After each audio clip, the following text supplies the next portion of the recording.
Well, good morning. Welcome to the Leveraging New Technologies in a Data-Driven World.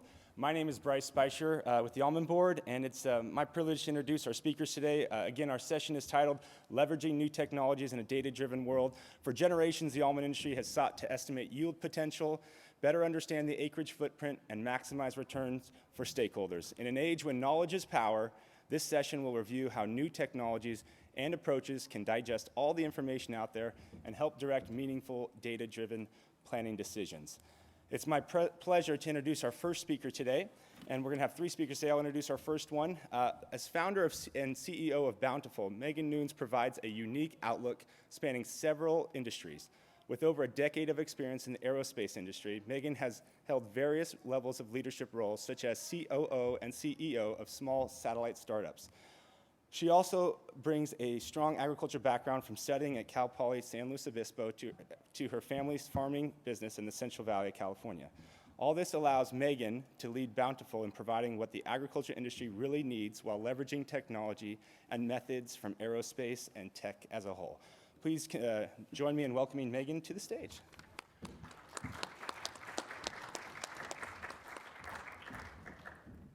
Well, it's good news. The slides are here. We weren't sure if that was going to work with the last minute changes.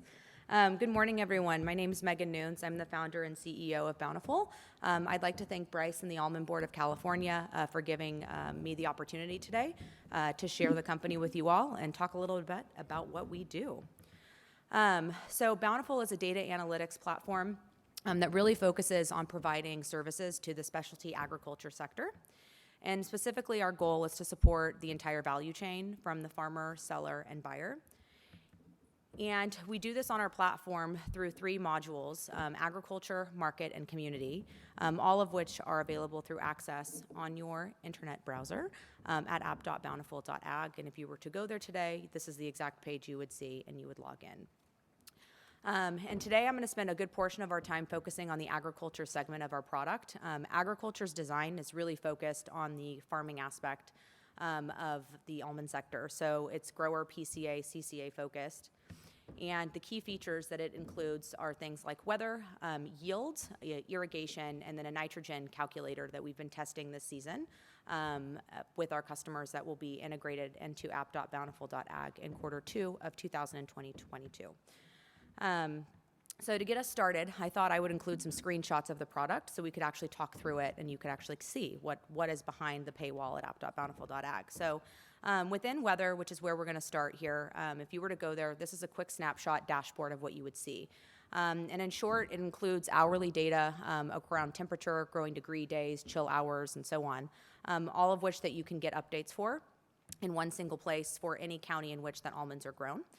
And if you were to take this data a step further, you'd actually have the ability to benchmark weather for a current year and other previous years. So what we're looking at here is precipitation in Fresno County following harvest, so looking at this period of October through November, and then comparing years 2020 and 2015, as 2015 was the second last period of core drought here in the state of California. So using that as a nice benchmark comparison to 2020-21. And you'll notice that currently we're trending slightly behind Fresno in terms of our precipitation. And one thing that I know we as a company will definitely be watching is how is rainfall going to continue to trend as the rest of the season goes on, and we all plan for 2022. And then yield, by far, as I'd say, what we're probably most notable for, specifically our yield forecast. So Bountiful has a unique method of forecasting yield. We do it all based off of data techniques, and we don't spend any time going into a field and counting nuts. So we look at things like satellite imagery, climate and weather data, geographical information like slope, soil type, location, and historical yield. We leverage that data to then build relationships to things that have happened in the past and then to understand how that's going to impact the future. So what we're looking at here is our 4 forecasts for California State. And the big number in bold of 2,124 pounds per acre was the July forecast that we put out.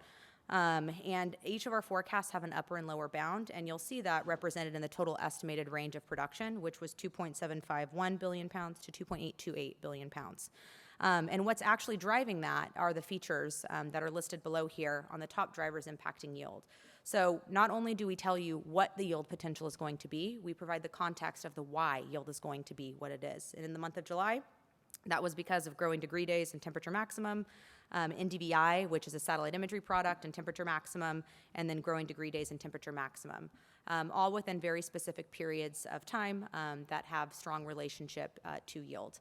And we do this each time we put out a forecast. So throughout the growing season, we release 4 forecasts. You'll notice that April, May, June, July, each median value that is listed is different. And then I did hover my mouse over so you guys could kind of get a visual on May's lower and upper bound forecast. But you'll notice here that like each time that we spit out a new number, the features change. Why is that? Because weather changes and because satellite imagery changes. As we do things in the field, there's different responses that you can pick up on imagery, and then weather is a strong driver in determining what the crop potential is ultimately going to be at any point in time in the season. And then within irrigation, so our irrigation scheduler is super simple, which is totally on purpose. You do your age of tree, select that, and then go in and pick your type of irrigation, whether it's drip, whether it's micro sprinkler or full, and then select percentage. Do you want 100% or do you want 50%? Book your schedule, and then immediately you'll get the total number of hours that's required and how many inches of water. And then because the state of California has incredibly stable ET for the most part, you have the ability to forward plan in order to figure out how much water demand am I ultimately going to need in the future, planning your weekly schedules on a forward-looking basis. And then you can check your cumulative ETC in order to see how much total water. So for 2020-21, for example, it was about 52 inches required to grow almonds in Kings County. And then the nitrogen calculator. So this is totally new for us, and actually I see Pat Brown here in the audience, and some of this work, your work, Pat, is actually supporting this, Dr. Brown, so thank you. But in short, as Dr. Brown has shared in much of his research, yield is highly linear to nitrogen requirements, and so understanding what your yield potential is going to be at certain points in time in the season, you can actually make nitrogen changes and recommendations based on that. So as you receive your first yield forecast starting in April, you'll notice that nitrogen budget begins to be estimated, and as the season goes on and you take your leaf sample, we actually also allow your nitrogen estimation to be updated based off leaf sample to kind of further close that loop in order to be able to do complete nitrogen scheduling in a simple, easy-to-use place and location. So within agriculture, kind of our key takeaways here, we're the first estimate that is released for the industry. Our state estimate is released April week 1. We update 4 times throughout the growing season on a monthly basis. We make integrated hourly data weather available, as well as in-field nitrogen estimation coming here in 2022, and then our in-field irrigation planner. So really quickly, I'll cover market and community. So market is really focused for buyers, processors, and the seller segment of the industry. Our key features include pricing, supply, and demand trends. And here's a quick snapshot of what our pricing homepage looks like. You'll notice on the left-hand side, there's pricing data that updates on a weekly basis. And then on the right-hand side, we do share some information that does come from Almond position reports, where we visualize and graphically make that quickly available for you to then also compare previous years for benchmark purposes. So within market, the core kind of focus is really pricing updates on a weekly basis. What are weekly exports doing? And then we have a handful of scenario planning tools and a single source for all industry reports into one place. And if you'd like a demo of this, please swing by our booth. I'm happy to kind of show you. We're 1331. And then the last product that we just launched this year is our first kind of free version of app.bountiful.ag, and it's something called Community. Community is for growers, processors, buyers, and anybody in the almond industry. It includes things like industry estimates, as well as a virtual anonymous coffee shop and a consolidated news section. Here is a quick view of what the community dashboard looks like. If you want access to this, you can easily do this on your phone now. Just sign up for a free account to app.bountiful.ag. You can come in, vote to think what the crop is going to be, see what the community crowdsource estimate is, take a look at the other estimates that are out there for the season, including Wonderful's estimate, and then vote on different things within Coffee Shop and see how people either started harvest, what those answers are, and you can see all of, once you answer your question, you'll get to see all responses from other users within the industry. So Community's core focus is really to give you your latest news all in one place, give you access to industry estimates all in one place, and then have a way for us to communicate virtually and anonymously in order to see how sentiment is changing as we understand new information within the market. And it will always be free and open, so if you have questions, comments, or you think we should be asking different questions within Coffee Shop, do let us know. We're always happy to make adjustments there. So thank you so much for the time. It was really great to share our company with you all and a little bit about what we've built and our product and offerings. If you want tours or demos of any of our tools, happy to do that. Come see us at booth 1331. Thank you.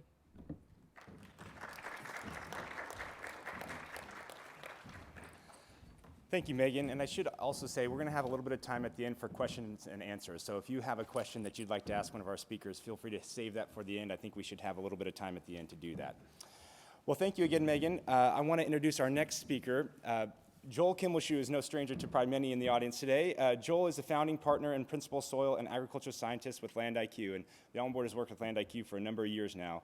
He's worked in the field of soil science and agronomy since 1997. His extensive consulting experience includes practical and applied solutions for development and management of agricultural-based soil, water, plant systems, especially irrigated systems. This technical expertise also includes water resources science and planning, land reclamation, soil, plant, nutrient dynamics and management, irrigation and drainage in arid and humid climates, soil classification, crop production, land application of municipal and agricultural waste, water rights evaluations, vegetative and non-vegetative erosion control, and revegetative reclamation efforts. Joel also has firsthand production agriculture experience from growing up and working on a diversified tree and row crop farming operation in Northern California. He still maintains an ownership and management interest in the family farming operation. Dr. Kimbleshoe holds a PhD in soil science and with a concentration in water resources from North Carolina State University, in addition to his certification as a professional soil scientist. Please join me in welcoming Joel Kimbleshoe to the stage.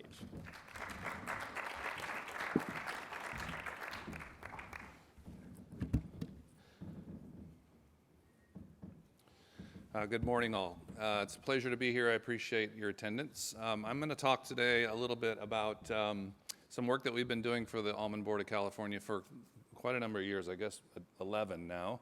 We're going to do a little history lesson, but the focus of this presentation today is about what we're going to look at in the future. So the front half of the presentation is to get you oriented in what we've done in the past and how that weaves in and builds on what we are looking at doing in the future in relation to the almond industry. So go ahead. So just a little bit about who Land IQ is. If you don't remember anything else, we're just two technical disciplines, land-based scientists and spatial scientists. And we did that on purpose when we developed our company. One informs the other. So we have a bunch of people like myself that understand what's going on the ground from an agricultural perspective, in particular almonds. And then we have another technical group of people that look at things from the sky. And those of us on the ground tell the people what they're seeing from the sky. Those folks that see things from the sky tell us what they need for us to help them provide ground truthing information for our remotely sensed products from a remotely sensed perspective. Our mapping history dates back to about 2011, and I always like to tell this story. We were doing some other work for the Almond Board of California back in that time frame, and USDA NASS numbers were coming out, and in the USDA NASS numbers, there's always these numbers that show average yield, pounds per acre. And the growers that were on the board of the Almond Board of California were scratching their head, and they were saying, I feel like I'm a pretty good grower, but I can't quite achieve the average yields. So what is a yield? It's pounds per acre. The numerator is the pounds. That's where the dollar sign is, right? So they're measuring that quite accurately. So their hypothesis, as the growers on the board of the Almond Board said, the denominator, the acres, must be too low because I'm a pretty good farmer and I can't achieve those average yields. So they hired us to map Madera County. So we did back in 2012, I think it was. And then they said, and then we presented that the next year, and they said, okay, that looks pretty accurate. We think you got lucky. Go do it again. And so we did it again and got some good results, and they said, okay, now do the state, and that was in 2014. And from there, they said, now go backwards and do 10 and 12, and then go forwards and do some more mapping. So that's kind of the story of how we got started with the Almond Board. It's a really unique story, and I really appreciate the work that we've done for the Almond Board, one of my favorite group of folks to work with. So here's the timeline that I was talking about. In 2010 and 12, we did total acreage. that was good. And then in 2014, the Almond board said, okay, that's fine, like growers will do. And they say, we're not satisfied yet.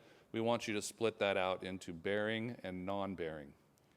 And the cut line there is between 3 and 4 years, fourth and fifth leaf. And then also, how do you do that? How do you know when an orchard goes from bearing to non-bearing? Well, you have to know how old it is. So once we had all of the orchards mapped, then we went backwards in time and looked at imagery backwards in time when that signature of an almond orchard changed from an almond orchard to a digital or image signature of bare ground. So look backwards in time in imagery. That's how we determine age. So they said, okay, fine. And so we would deliver a product to them in November, right before this conference every year. We'd present the number. Everybody would take a picture of the next slide that I'm going to show because it has the acreages on it. And then in 2019, when things like Sigma and drought and other things started to become a little more prevalent, the Almond board, as it usually does, is visionary and said, we want more granularity. We want more information. So then we started doing this work, a pre-estimate in April, and working with USDA NASS to provide them with some of that information so that the numbers coalesced. And the Almond board used both of our numbers to come up with a number that was, hopefully two things make one number better. And so we did age, and then also in 2019 they said, okay, now we're seeing some of these orchards coming out. So now we want you to tell us how many acres are actually being removed. So we did that. And then, so we did that both in April and November. And then we did that in 2020 as well. In 2021, the Almond board came back again and said, we want more information. And this was driven by what the growers wanted. And so in addition to all the things that we did in 19 and 20, we also added in abandoned orchards and stressed orchards, acreages and locations of those orchards. So here's the slide everybody takes a picture of. So take out your cameras, take a picture. These are the acres. It's also on the Almond board website. So, but this is the trend of almonds from 2010, 12, 14, 16, 18, and then in 18 we started doing it annually. And those are the numbers for this upcoming year. Some interesting, the non-bearing acreage in 2019 and 2020 was basically flatlined. And I thought going into 2021 that non-bearing acreage would stay flatlined or start to dip off. I mean, at some point, right? Everybody says we have to see a drop in acreage of some kind, but it didn't. And how do we know this? Well, we map it, and also we drive about 15,000 miles a year ground truthing back and forth across the state of California, and we see it. We log it on iPads with collector apps to create the ground truthing information we need to validate our results. And so this is, we saw an uptick in non-bearing acreage, bearing acreage, and total acreage, just like we've seen for the past decade or more. So, in moving forward, as I said, the Almond board said, well, we'd like for you to go ahead and look at removals. And the removals in between September 20th and August 2021, September 20 and August 2021 were nearly 57,000 acres. And we've done removals in the past, and this is the largest acreage of removals. In the past, I think it's been somewhere around 45,000, 40,000, but this is the largest acreage of removals. And these are the types of these images on the left and the image on the right are the types of images that we look at from the standpoint of an orchard that was in the ground and a standing orchard and one that has been removed. So we see these signatures, or we create these digital fingerprints, I like to say, and we scan the whole landscape and over multiple times to look at this, and then we calculate what those acreages are. So this will be something that we will be tracking moving forward in time. And we do removals twice a year now, once in April. So when you get the initial estimate on the Almond board website in April, we're still looking at removals from April through September. So that's truly an additional. So some are being planted, some are still standing, some are being removed. Used to be removals always, the vast majority of removals occurred during the winter, right? Harvested your crop, said I'm gonna take the orchard out. You went in with a bunch of chainsaws like we used to do when I grew up, and there was no chippers. and you cut down your orchard and it's removed. Now removals are essentially going on year-round. The majority of them are still in that winter time frame, but there's an increasing component of them that are occurring during the growing season. There's reasons for that, but I won't get into that today. One of the other new things that we've done for the almond board this year is abandoned. So when we map an almond orchard, it's a standing orchard, okay? Prior to this year, we didn't say whether it was a producing orchard. It's a standing orchard. The trees are still standing. Could be abandoned, could be not. So we developed a new remotely sensed analysis, and we're looking for change over time. Again, the image on the left is an orchard that is in full production last year, 2020, and the image on the right is that same orchard a year later. And you can look at the orchard just north of it in both of them. They're fully vegetated and green and everything, but this is a great example of an abandoned orchard. So eventually, that orchard will be removed. Okay. We also looked at stress. So we run a series of, because we know where all the orchards are, because we know the age of all those orchards, and we can now use that information to determine different types of information and do different types of analysis, and this is one of them. So we also did a stressed analysis. So we weren't real, there's kind of a real gray area of stress. There could be a grower that didn't have enough water for their final irrigation, or they chose to deficit irrigate, or they ran out of water after their second irrigation.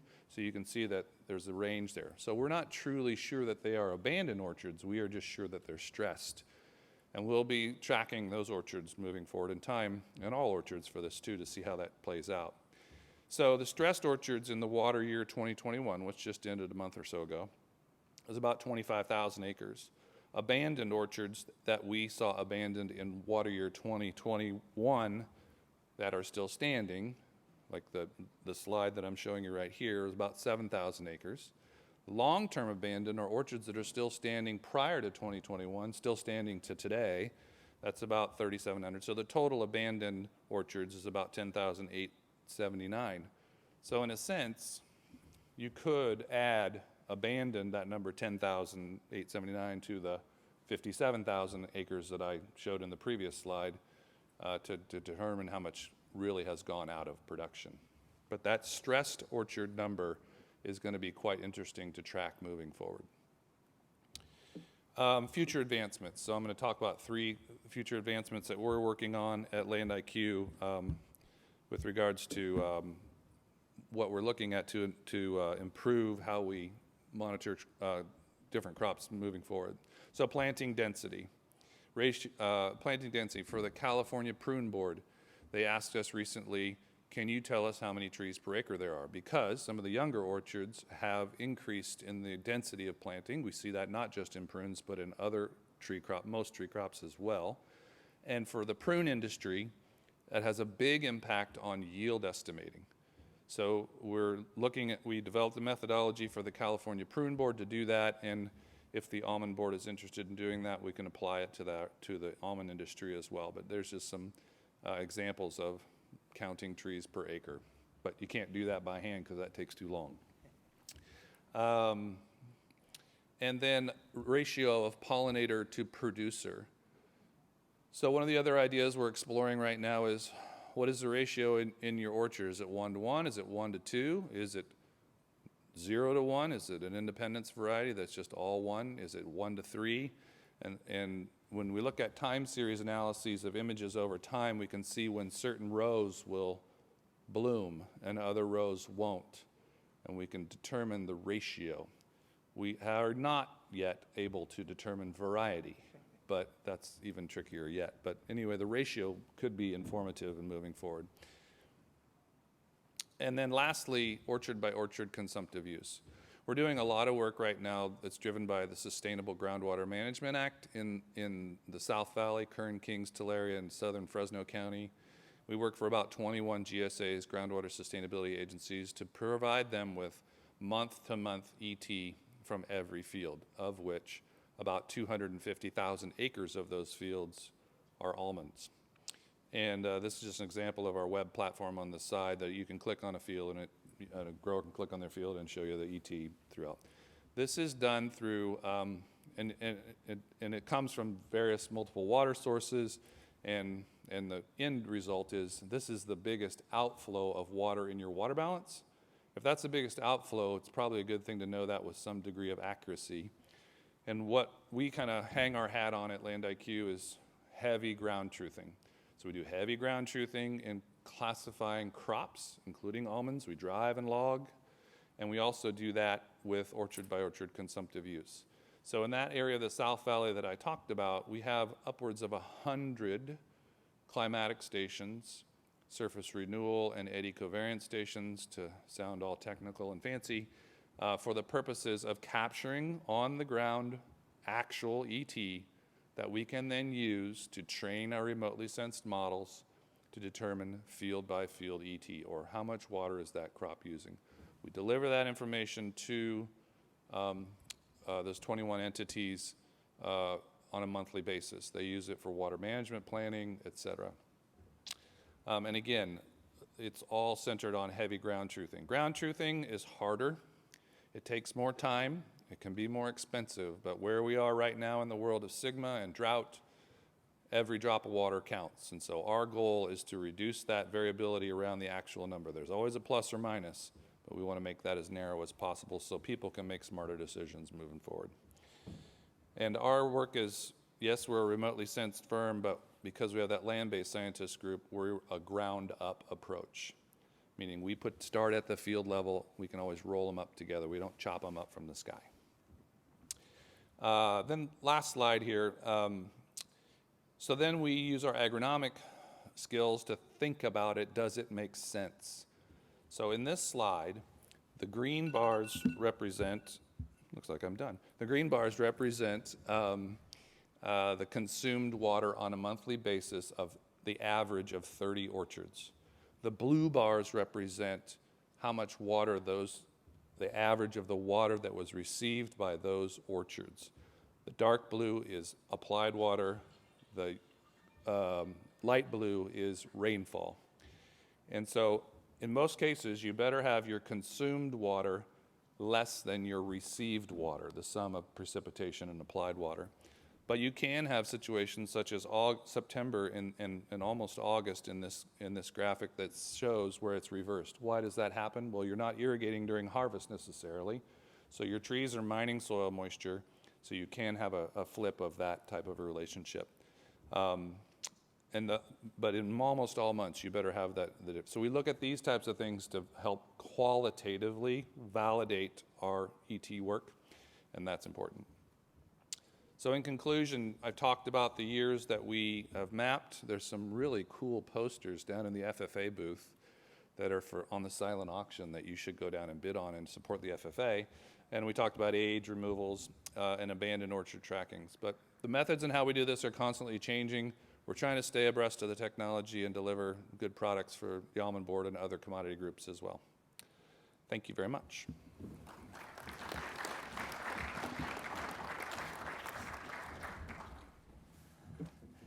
Thank you, Joel. Okay, we're going to move on to our third speaker today, Michael Easterbrook. Before starting Strata Markets, Michael served as Vice President of Business Development for Argus Media, and before that, as Director of Product Management for S&P Global Platts, before both leading providers of commodity market price data. He began his career as a newspaper reporter in California. He holds degrees from the University of California, Santa Cruz, Columbia University, and an MBA from Rice University. Welcome, Michael.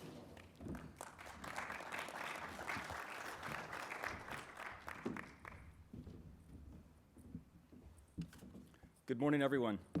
It's a real honor to be here. This is my first Almond conference, and I wanted to start by thanking Bryce for inviting me, the Almond Board as well.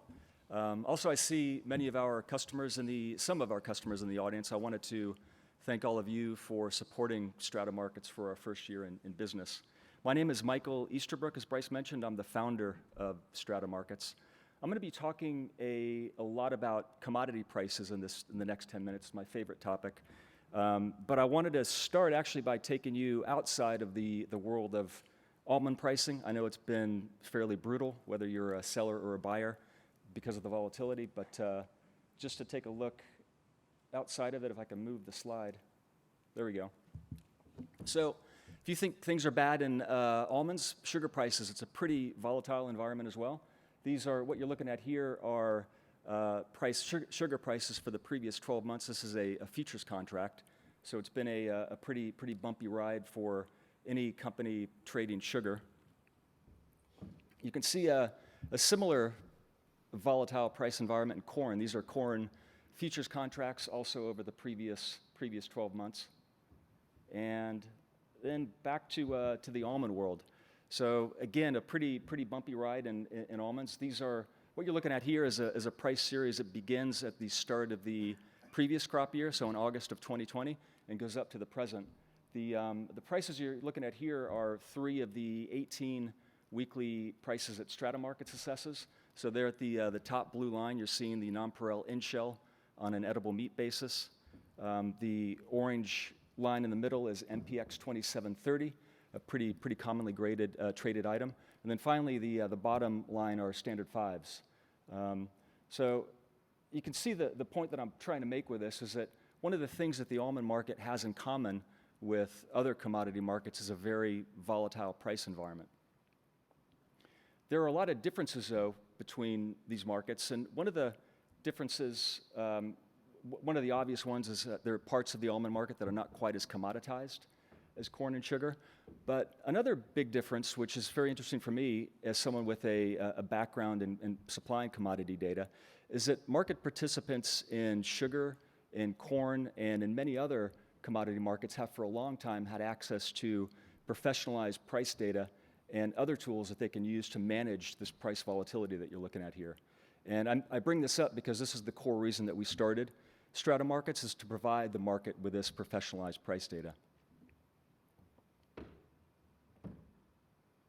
So a quick introduction to Strata Markets, who we are. We are a US-based company. We're actually based in Houston, Texas, for no other reason other than that's where I've lived for the past 15 years. It's actually, it's not very well known in the almond market, obviously, more energy commodities, but it's actually been a very good spot for us to cover what really is a global market with buyers everywhere, and the major producers obviously here in California, Australia, and Spain, and other parts as well. We are, as I mentioned, a new company, so we began building our data service in 2020 and just began selling it this year in January, but we already have a growing network of customers.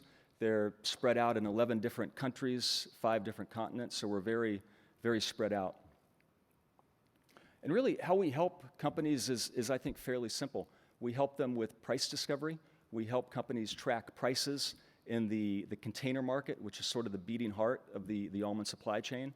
And ideally, through this price data that we provide, we can help companies, again, manage this price volatility that you looked at earlier.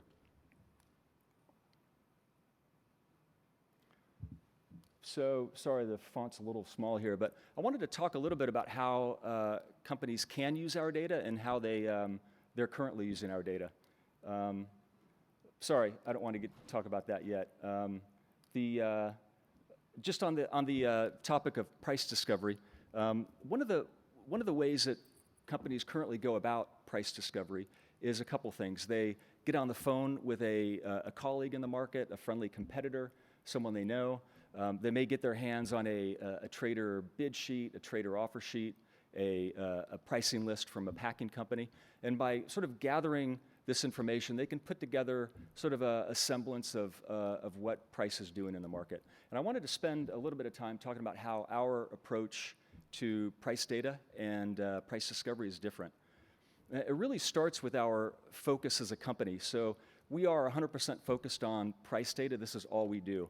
In any other sort of physical commodity market, we're what's known as a price reporting agency, or a PRA for short, and as Bryce mentioned, that's where I've spent the bulk of my career. Kind of in tandem with that focus on price data is our independence. And by this I mean we don't buy or sell almonds.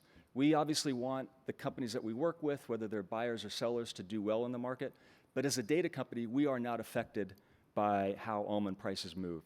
So if almond prices go up, we don't gain. If almond prices go down, we don't gain either. The only way we gain is by providing price data that's accurate and that reflects actual market value. To do that, you really need to bring sort of a high degree of impartiality and balance to that task. And so we believe that our independence really gives us that impartiality, gives us that balance, and gives us an ability to provide price data that's as accurate as it can be. We bring a very structured approach to how we collect data, and I'm talking here about kind of the raw bid-offer trade data that we're collecting from market participants, how we organize and vet that data, which is it's a pretty big job, and then finally how we kind of funnel those data inputs through a methodology that creates the price assessments that companies can actually use for a number of purposes, which I'll get to in a minute. We make this process transparent for our customers for a couple reasons. Number one is we want them to know what we're doing, right? Almond pricing is a very complicated market, so the more information we give them, the more clarity and transparency we can provide, the more they trust our information. But we also, by making this process known and evident to our customers, we get a lot of critical feedback from them about ways that we can improve. So this is a core part of what we do. And then finally, another thing that makes us different is how we deliver and distribute data. So we essentially deliver data through 3 different formats.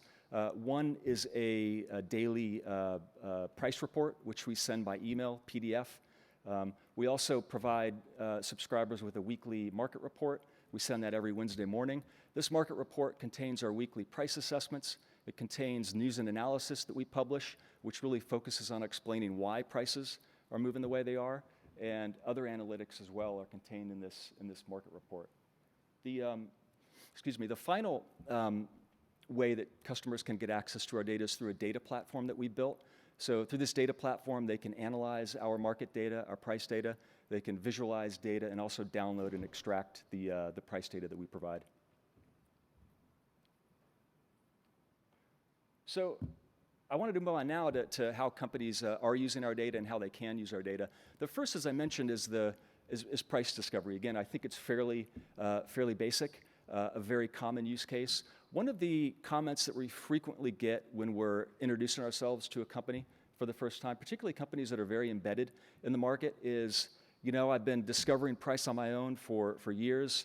I'm pretty good at tracking price. Why do I need you guys? And it's a good question and a fair comment. And our response to this is we are not trying to replace what companies are currently doing around price discovery. We think there's information that you can gather from those phone calls that we simply can't provide. So there's a lot of color that you can get. We're not trying to replace that process. What we're trying to do, what we think we can do, is give you an enhanced view of market pricing. It's a really complicated structure. We can give you a broader view of how prices are trending, and ideally a quicker view as well about how supply and demand dynamics are impacting the price formation process.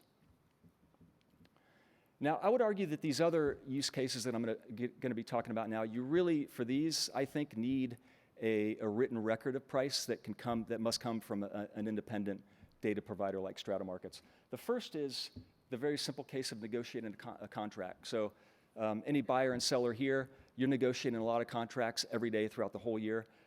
There are times when you get bogged down, you can't agree on a fixed price. You need some sort of independent reference point to bring a buyer and seller together. And so here, again, having that independent record of price is very useful for bringing a contract to conclusion. Asset valuation or marking to market is another common one. I'm sure many of you here probably have assets in the form of almonds on your balance sheet. To value these assets, you, again, really need an independent data source to do this effectively. Benchmarking performance, sort of very similar to that. We have a lot of customers who are not involved in day-to-day trade. They're not involved in the market every day. But they could be CEOs of companies. They could be growers. They could be heads of procurement groups, heads of sales groups. These are people who, again, they're not involved in day-to-day trade, but they want to know how their companies, how their groups are performing against the market. If it's a grower, they may want to know how their packing company is selling against the market.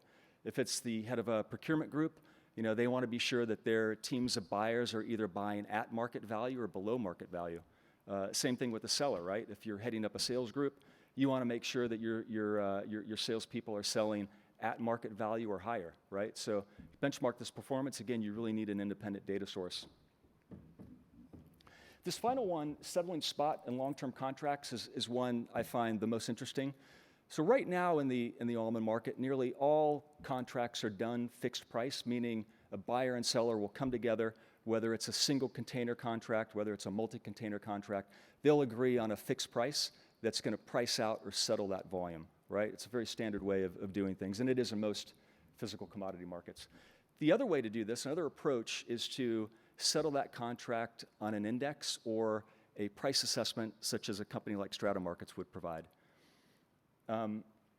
Now, I guess just to illustrate this, one easy example may help. So let's say I'm a buyer. Let's say I'm in Spain. It's Wednesday, December 8th. You're a seller. I know that I want 3 containers of standard 5s to be shipped the final week of January. I think, as the buyer, I think the price is going to go down. You, as a seller, think the price is going to go up. We can't agree on a price. So instead of continuing to be bogged down and trying to figure out a price, we say, okay, we're going to settle that contract on the Strata Markets price assessment of standard 5s that it will publish the final week of January when that product ships, right? So the idea here is that neither of us as counterparties know what that price is going to be, but we do know that Strata Markets will be reporting prices the final week of January, and we'll have an accurate assessment of what the prevailing price for standard 5s is. So by doing a contract that way, we're both assured that we're getting the fair market price for that product. Now, this doesn't work in all situations, and there are times when this makes absolutely no sense to do. So I'm not advocating here that this should replace the practice of fixed price contracting, but there are a couple cases where it can bring advantages to companies. The first is, again, this negotiating contracts. It can really speed up the contract negotiation process, and this becomes very important if you're, particularly if you're a big company with a lot to either sell or a lot to buy. So, being able to do some of your volume on an index can very quickly speed up that process. The other way it helps, and this is a little bit more complicated, but it can help essentially a buyer or a seller mitigate or lessen some of the fixed price risk exposure that they have. So again, knowing that nearly all the contracts are fixed price in the market right now, there's a high probability that the fixed price contract, that fixed price that looks really good to 2 counterparties today, that you fast forward 6 months, 9 months, or 12 months, there's a high chance, given today's volatile price environment, that that fixed price is not going to look so great, right? So there are occasions when a company may want to let their contract settle or ride on a future unknown market price. So settling a long-term contract on an index like this can be advantageous. The final thing I wanted to say on this point is we don't know of any companies that are currently using our data to settle contracts, but what we do know is in other physical commodity markets that look very similar to almonds, this is a common practice for managing some of this price risk and price volatility that the market sees itself in right now. So I wanted to come back to the almond pricing slide and make really one final point.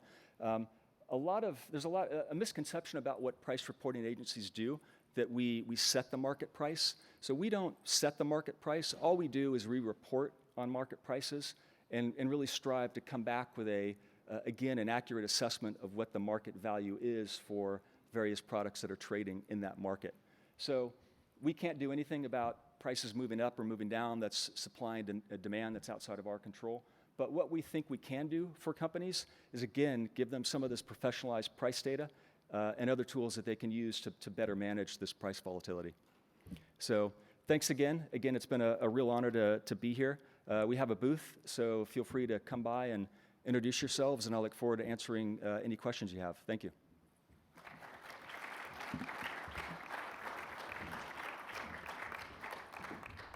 Well, thank you, Michael. That was excellent. So we do have a little bit of time for some questions. I think we have one microphone set up here. I would welcome you to come forward and ask your question. Please direct it to the panel member that you'd like to answer it, or to the whole panel if you'd like. So again, there's a microphone here. If you could raise any questions, that'd be great.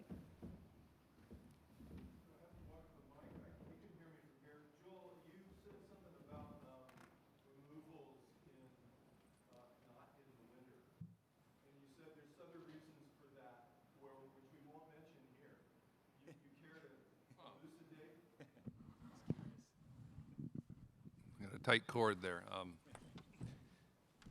Well, I think there's a couple reasons why, and one is the reduction of cogen plants has been one of the reasons why that you can't just get them to the cogen and get them removed in that way. There's more acres coming out than what has historically been conducted, and there's just probably not enough chippers and folks that are able to keep up with it. And I think also growers are just making decisions at different times during the year, and they may decide to stop irrigating their orchard, or they didn't get their water supply in, or know what their water supply was going to be until February or March. They're like, well, I just guess I'm not going to irrigate that, so I'll call the chipper, or I'm not going to irrigate that orchard, or I'm going to save my water for my younger orchard. I'll call the chipper to come and get it, and they may not get there till August. So it's just the size of the industry, the number of acres, the end use of it, and it's a lot different than what it once was. And I made a joke about taking your chainsaw out and cutting down orchards, right? Air quality is a real deal. And I know here in Sacramento County, there's no burn days, right? And so even if I was using almond wood to burn in my fireplace, which I do, I have to pay attention to the no burn days. So there's it's a bit different than what it was even 10 years ago.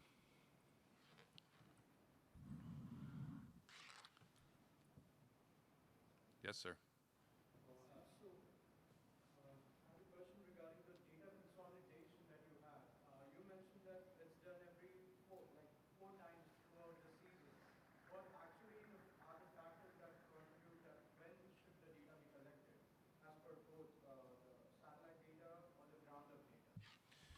Yeah, when you say data collection, you're talking about our ground truthing?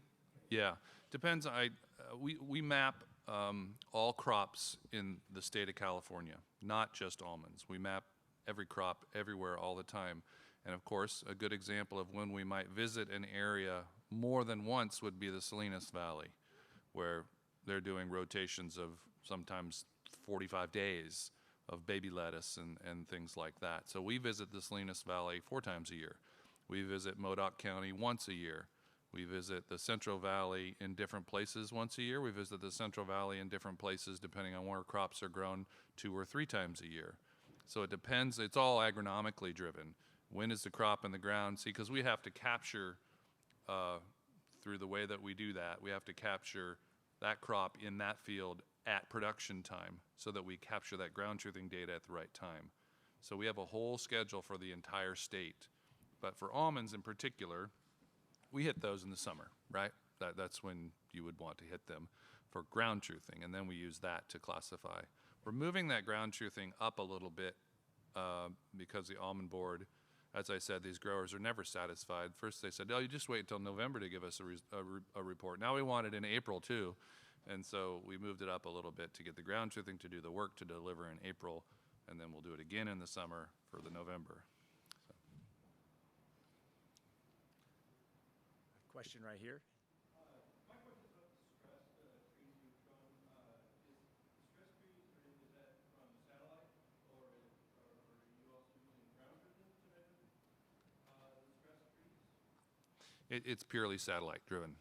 Yeah. We will, when we do our ground truthing, we will make a note. If we see a stressed orchard, we'll make a note.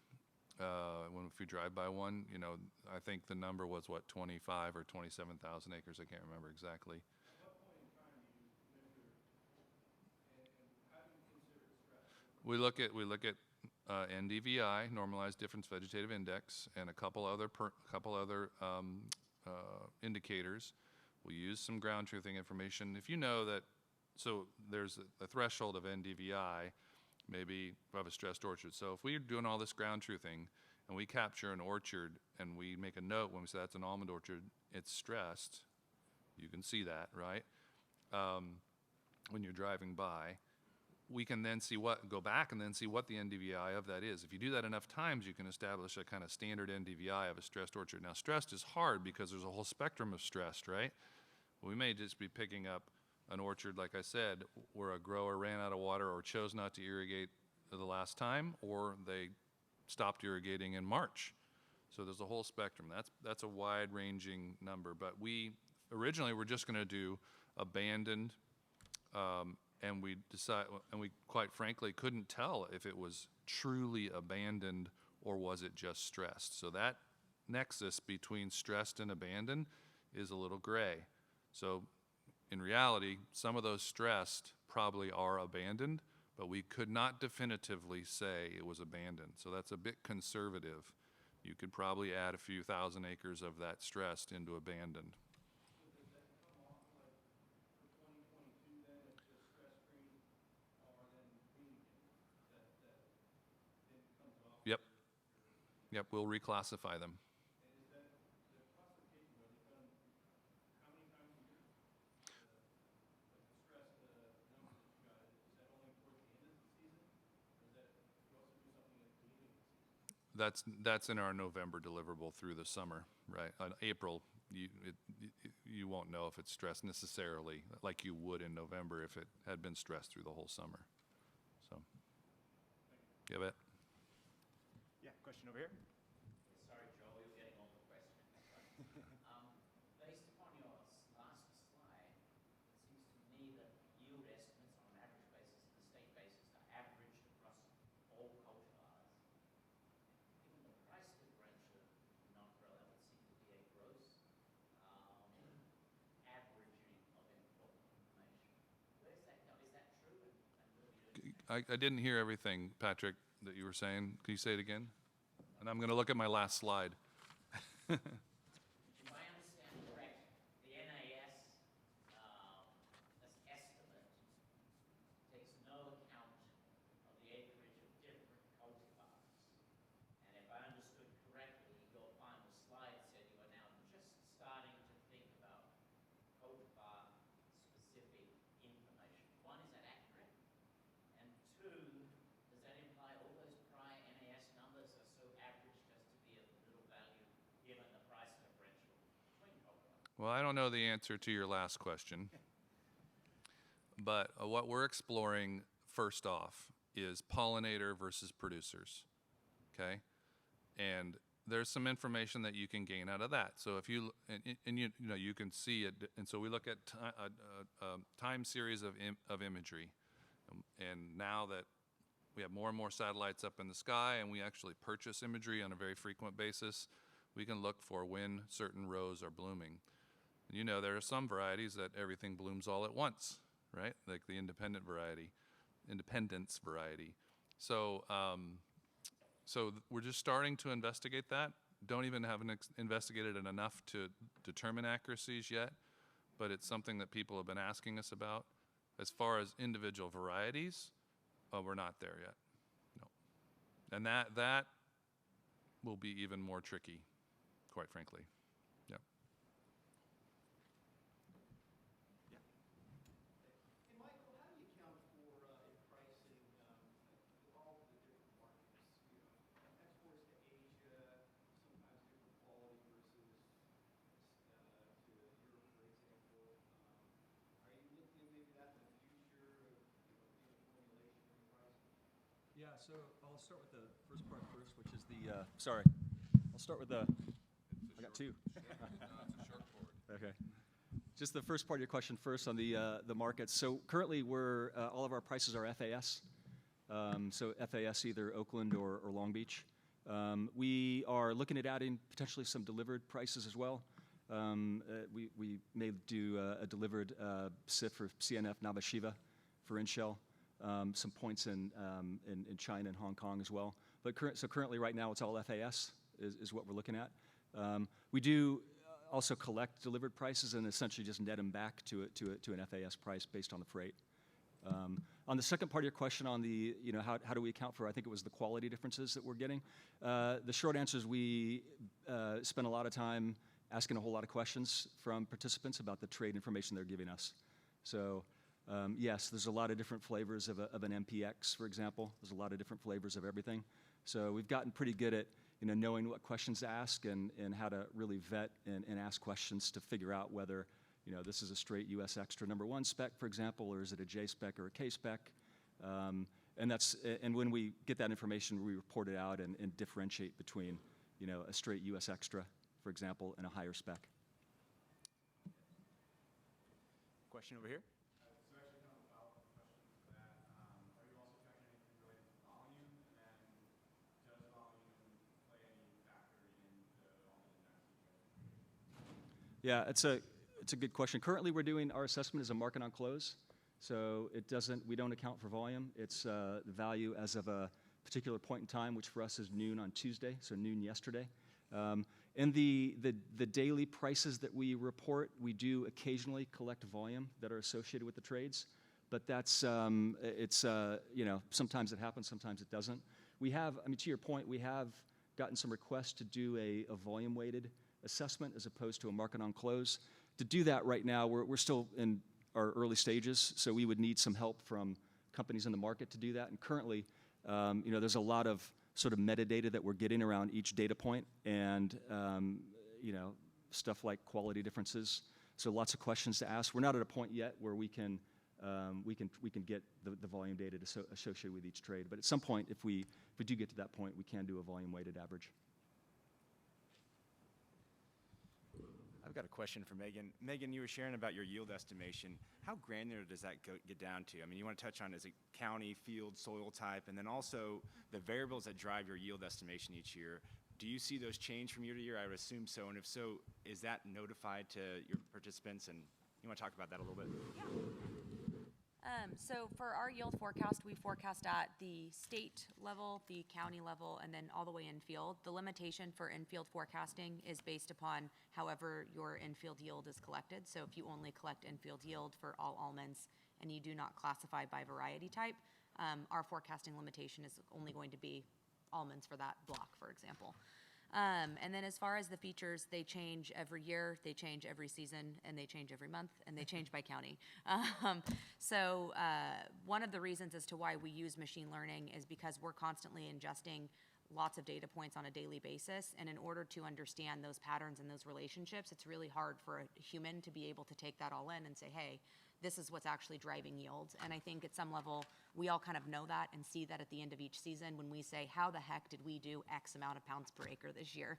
And we have different stories in which we rationalize what actually drove that outcome. So machine learning and leveraging like computer vision tools allow you to do that on a scale in which that the human cannot do, and let you understand those drivers that we cannot exactly measure ourselves on a consistent basis. But yeah. Mm-hmm. Thank you.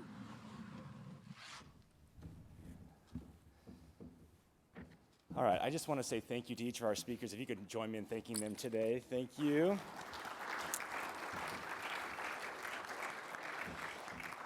Also wanted to make a comment. If the topic of yield estimation or yield prediction is of interest, there is a session that is going to be happening. Sebastian Saw is leading one on, I believe, in B4. If you'd like it, that's the next one.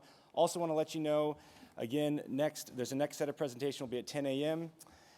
Stockpile management, it's not in room B3, it's in this room. So if you were wanting to attend that, we had a room switch this morning. So if you'd like to attend stockpile management, that will be in this room following at 10 a.m. There's a short break now. How your trees work under adequate water supply and deficit supply. Again, that's the one that Sebastian will be leading. They'll be talking about yield prediction to some degree. That'll be happening in B4. Superpowering Almond's global future in room B7. And getting the skinny on ABC skin health research in room B10. But before the next session begins, feel free to grab a cup of coffee sponsored by AC Horn in the pre-function of Ballroom B. I also encourage you to find time to stop by the ABC booth to pick up the latest and greatest resources, learn more about ABC's marketing program, and enter for a chance to win a Thor-powered gift basket. And then lastly, just want to encourage you, there's a number of posters down in the poster session on some of the topics you hear about here, and as well as some of our speakers have booths. Welcome you to visit them as well. Again, I hope you have a great day at the Almond Conference. Thank you for your attendance today. Good.